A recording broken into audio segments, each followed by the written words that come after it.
42 meters up the south face of the bent pyramid at Dahshur, the angle of the stone changes.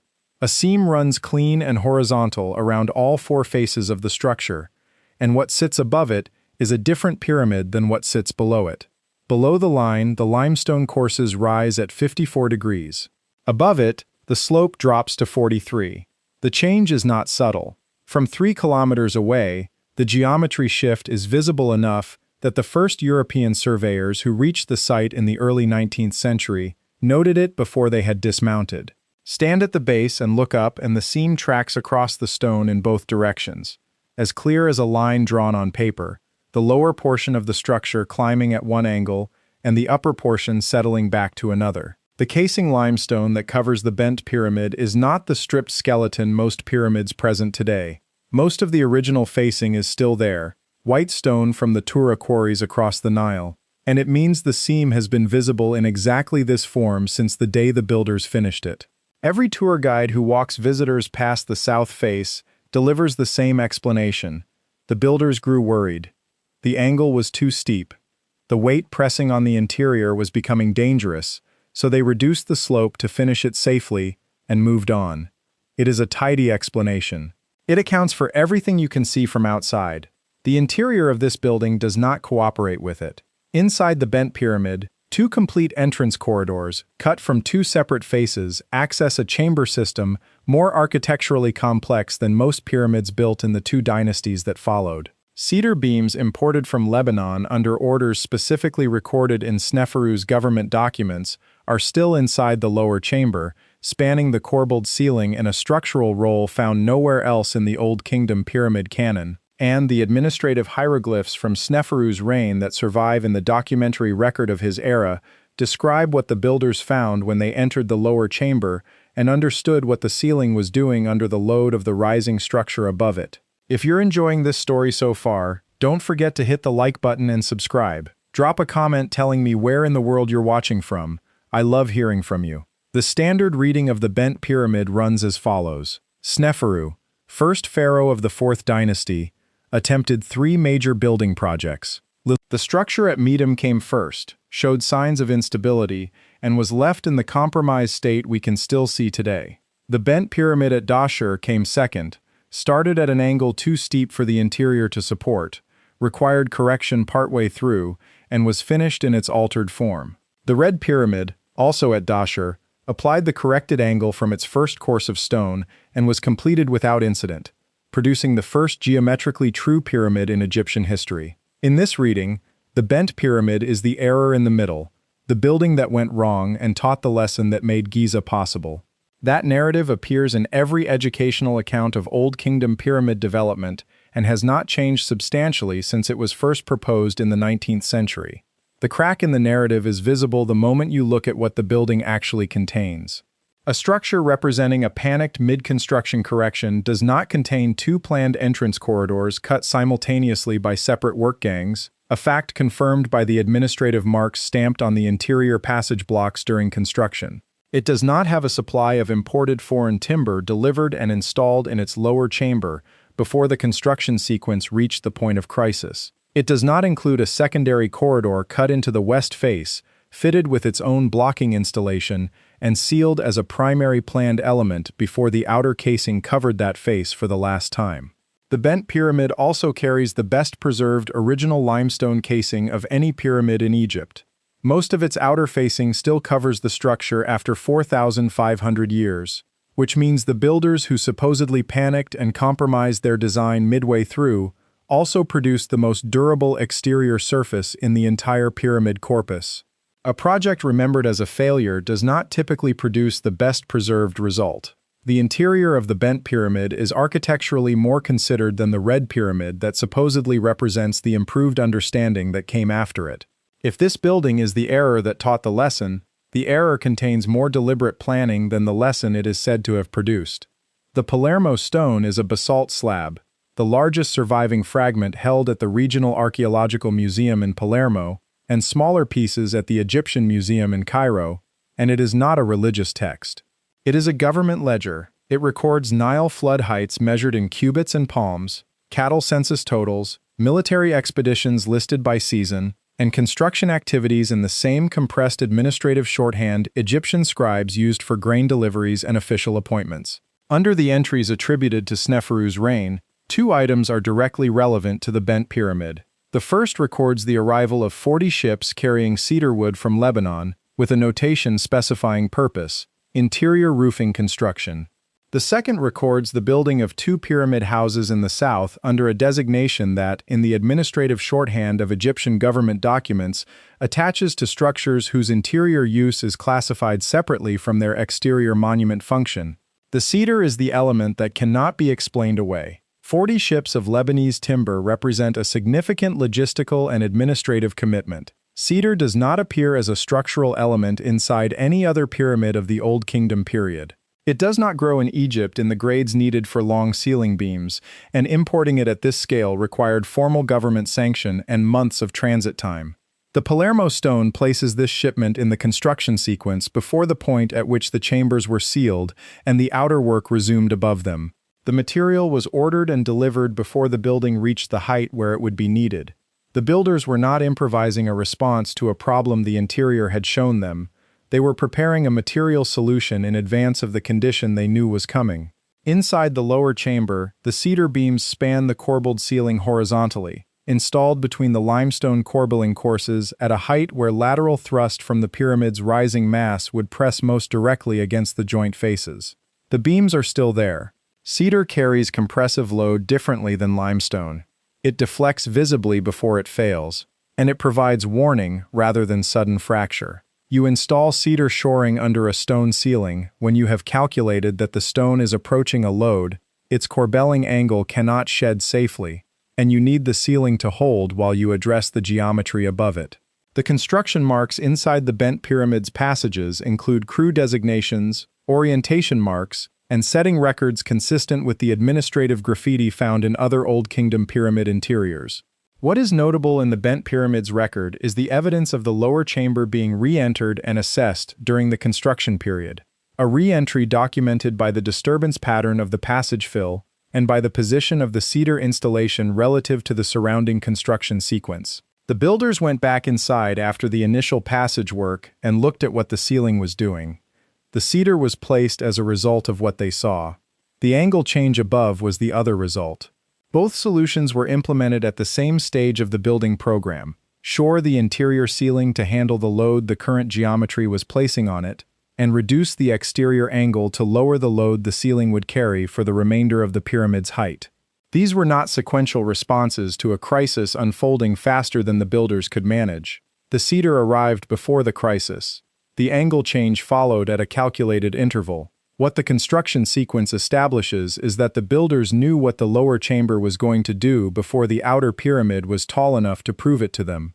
The Palermo Stone's record of the cedar shipment predates the construction phase when the chambers were enclosed, which means the shoring material was ordered before the inspection that prompted it. The builders had run the load calculation in advance, identified the point where the corbelled ceiling cut for a 54-degree pyramid would begin to separate at its joint faces, ordered the material to address that separation before it happened, and installed it when the ceiling reached the critical height. The angle change to 43 degrees was the answer that same calculation produced for the geometry above. Then they applied that answer to the red pyramid without modification, without trial, without a second mid-course correction. The red pyramid rises at 43 degrees from its first course of stone to its apex with no sign of structural revision anywhere in its interior. A crew learning by trial and error does not apply a new angle perfectly on the first attempt. A crew that derived the correct answer through the lower chamber's behavior confirmed it through the calculation and was certain of it before they finished the building it came from does. The bent pyramid is not the record of a mistake. It is the record of a calculation being run at full scale, and the lower chamber is where the calculation produced its result. If you're hooked on this story, make sure to subscribe and turn on notifications so you never miss an upload. Your support means everything and helps me bring you more emotional stories like this one. Before the bent pyramid at Dahshur, the structure at Meidum, 60 kilometers to the south, stood as Sneferu's initial pyramid project. It currently consists of 3 stepped tiers rising from a wide mound of rubble that was once the outer casing. The conventional reading attributes this state to post-construction quarrying, blocks removed for other building projects across subsequent dynasties, until the unsupported outer core lost its casing and eventually fell. The debris distribution at Midam, however, spreads from the structure's base in a pattern more consistent with rapid collapse than with material removed incrementally over centuries. Quarrying over time produces a different archaeological footprint. Lower courses go first, the rubble accumulates unevenly, and what remains tends to stand on whatever the quarriers found uneconomical to remove. Midam's rubble does not distribute this way. It fans out as if the outer casing came down at once from a height, which places the collapse during or shortly after the building was active, rather than across the dynasties that followed. If the outer structure at Midam failed while Sneferu's construction program was still operating, the teams who had worked there and moved north to begin the bent pyramid arrived at Dahshur with direct knowledge of what a large corbelled interior looks like when its load capacity fails suddenly. They would not need the bent pyramid's lower chamber to develop visible surface fracturing before they understood what the joint behavior meant. They had seen the result of unaddressed interior loading at Midam, and they would recognize the early stages of the same process and know exactly what was required. This is also the context in which the west entrance corridor makes practical sense. A crew that had watched a pyramid become inaccessible when its outer masonry failed would build a second independent access route into the next structure from the start, before the outer casing sealed any face permanently. The west corridor of the bent pyramid enters the structure through the western face at a point roughly corresponding to the 22nd course of masonry. It descends at a steeper angle than the north entrance, runs for a significant length through the pyramid's core, and at its lower end, before it connects to the main passage system, it carries a portcullis blocking installation in the lowered position. The north corridor is the access route that archaeological surveys have used since the 19th century, and its interior features are well documented in the published literature. The west corridor has been measured, its length and descent angle recorded, and the portcullis noted in position, but the section of the passage interior on the far side of that blocking stone has received less systematic published documentation than the chambers accessible from the north. The administrative marks in both corridors confirm they were cut simultaneously by separate work gangs operating under separate supervisors. Both were designed in before the outer casing sealed either face. Both were fitted with blocking mechanisms. Both were sealed as part of the final closure sequence. A structure whose primary north entrance provides full access to the interior chambers does not need a second primary entrance cut from a different face by a separate crew unless the two corridors were intended to serve different purposes, or to allow access under different conditions, or to protect against the loss of one approach when the other became unavailable. The purpose the west corridor was built to serve has not been established in any published survey of the bent pyramid. The portcullis is in the closed position. The question of what the builders sealed behind it is the question the west face still holds. What the standard account passes over is what the bent pyramid's institutional history implies about how the civilization that built it regarded it after construction was complete. Following Sneferu's death, both Dahshur pyramids were maintained as active mortuary cult sites, each with a dedicated priesthood recorded in the administrative documents of the Fourth Dynasty. A building that represented a failed construction experiment, superseded by the corrected structure next to it, would not typically receive the same continued institutional investment as the successful one. The bent pyramid was not decommissioned when the red pyramid was finished. It remained in active use as a religious and administrative institution, distinct from and concurrent with the monument next to it. The two structures were maintained in parallel, as though they served different functions that the death of Sneferu did not render redundant. The administrative record notes this without explaining it. In the ancient Egyptian name preserved in texts from Sneferu's era, the bent pyramid is called Sneferu Shines in the south, a designation that treats it as a completed expression of the king's power rather than an abandoned prototype. A failed experiment does not get named in the same register as a monument. It gets unnamed, dismantled for parts, or simply ignored. The bent pyramid was named, maintained, and endowed. The bent pyramid was also closed to public access for most of the second half of the 20th century, reopening to limited visitors only in 2019.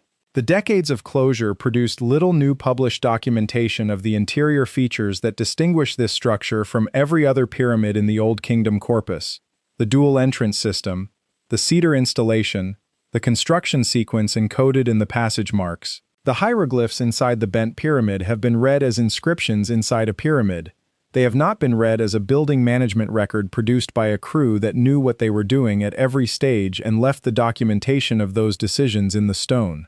The evidence from the bent pyramid's construction record, the Palermo Stone's Cedar notation, the dual corridor layout, the shoring installation, the construction sequence implied by the passage marks, the 43-degree angle applied without revision to the red pyramid, and the post-construction dual cult establishment all describe a building program that operated with a precision the trial and error narrative cannot accommodate. The cedar arrived before the ceiling needed it. The west corridor was cut before the outer casing sealed the west face. The angle change corresponds to a calculated answer that the builders were certain enough of to apply unchanged to the next structure. The portcullis in the west corridor was lowered in the closed position by the same people who ordered the cedar from Lebanon before they needed it, who built the redundant entrance before the crisis manifested, who changed the exterior angle to the exact value the red pyramid would later confirm was correct. A crew correcting an error as it unfolds improvises. A crew executing a plan prepares for contingencies and seals what needs to remain sealed when the work is done. The bent pyramid carries both kinds of marks: the mark of a plan that ran into the physical limit of the lower chamber, and the marks of a crew that had prepared for exactly that limit and had its answers in place before the limit arrived. What those answers were designed to protect, and what the west corridor was built to allow access to under conditions the north entrance might not survive, are the questions the building was sealed with and has held since. Before we go further, this is a channel about the questions the ancient world has not fully answered. Some of what we have looked at here is solid and documented. The Palermo Stone exists. The cedar beams exist inside the lower chamber. The two entrance corridors exist, and the west corridor portcullis is in the closed position. The construction crew marks in the passages exist. Some of the readings, what the builders knew before the ceiling showed them, what the dual post-construction endowment implies about the pyramid's continued purpose, what the sealed west corridor was designed to protect access to, are interpretations. The evidence does not close them, and I have said so where they appear. The bent pyramid stands at Dahshur with its seam visible from the road, its angle change taught in every survey of Egyptian architecture as evidence of ancient builders correcting their own mistakes, and its interior containing a construction record that tells a more specific and more considered story than that. The cedar shoring is still in the lower chamber. The west corridor portcullis is still in the closed position. The question of what the builders were certain enough of to prepare for before the problem arrived, and what they sealed behind a secondary entrance corridor they built into the west face of a structure whose north entrance was already fully functional, is still the same question it was the day they lowered the portcullis and walked away from Dahshur. The pyramid has been holding it in the stone for 4,500 years. The answer is behind a door that has not been fully opened.